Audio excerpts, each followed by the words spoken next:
ఏడాదిలో కాషాయ పార్టీ ముందున్న సవాళ్లేంటి? పార్టీ నేతల మధ్య సమన్వయం సాధ్యమేనా? స్థానిక ఎన్నికల్లో ఉనికి చాటుకుంటారా? ఎమ్మెల్సీల సంఖ్య పెంచుకుంటారా? అధికార పార్టీకి ప్రత్యామ్నాయ శక్తిగా ఎదుగుతారా? కాషాయ పార్టీ సారథి ఎంపికలు లెక్కలేంటి?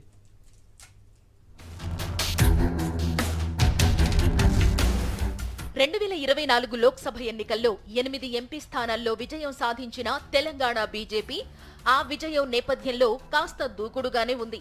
2025లో కూడా అదే ఊపుతో తెలంగాణలో ప్రత్యామ్నాయ శక్తిగా ఎదగాలని కమలం నేతలు భావిస్తున్నారు. ఈ ఏడాది తెలంగాణ బీజేపీ ముందున్న సవాళ్లపై ఆ పార్టీ నేతలు లోతుగానే చర్చించుకుంటున్నట్టు సమాచారం. ఆయా సవాళ్లను దాటుకుని ఏ విధంగా ముందుకు వెళ్లాలనే దానిపై నేతల మధ్య వాదనలు తీవ్రంగానే జరుగుతున్నట్టు ఆ పార్టీ కార్యకర్తలు చెప్పుకుంటున్నారు. పార్టీ నేతల మధ్య అంతర్గత సమస్యలు, ఆధిపత్య పోరును అధిగమించడం తెలంగాణ బీజేపీ ముందున్న అతిపెద్ద సవాల్. స్వయంగా ప్రధాని నరేంద్ర మోదీ తెలంగాణ బీజేపీ నేతలతో సమావేశమై ఐకమత్యంగా ఉండాలని హితోపదేశం చేసిన నేపథ్యంలో వారు ఆ మేరకు ముందుకు నడుస్తారా లేదా అనే దానిపై తెలంగాణ రాజకీయాల్లో గట్టిగానే చర్చ జరుగుతోంది. తెలంగాణ బీజేపీ నేతలు ఈసారైనా పార్టీ అగ్రనేతల మాటను పాటిస్తారా, పక్కన పెడతారా అన్నది చూడాలి. స్థానిక సంస్థల ఎన్నికలు ముంచుకొస్తున్నాయి. Sarpanch, MPTC, ZPTC, municipal, GHMC ఎన్నికలు ఇదే ఏడాది జరగనున్నాయి. లోకల్ బాడీ ఎన్నికల్లో ఏ మేరకు బీజేపీ ప్రభావం చూపుతుందో అనేది తెలంగాణ రాజకీయాల్లో ఇంట్రెస్టింగ్ గా మారింది.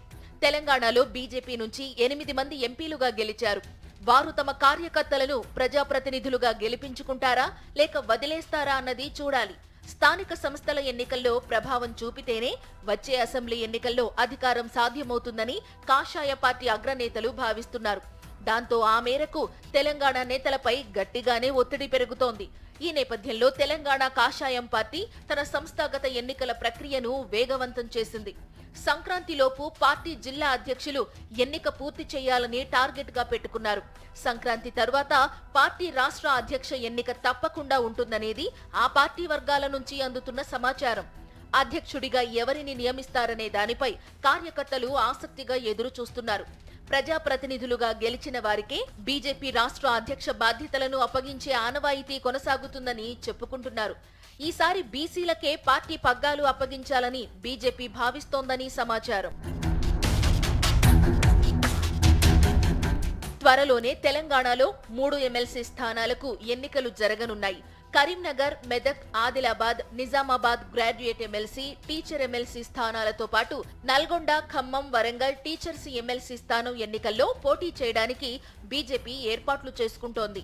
శాసన మండలిలో ఒక ఎమ్మెల్సీ స్థానం గెలిచిన బీజేపీ మరిన్ని గెలిచి సంఖ్యాబలం పెంచుకోవాలని వ్యూహాలు పన్నుతోంది. ఈ నేపథ్యంలో మొత్తంగా కాషాయ పార్టీకి 2025 ఏ మేరకు కలిసి వస్తుందనే దానికి కాలమే సమాధానం చెబుతుంది.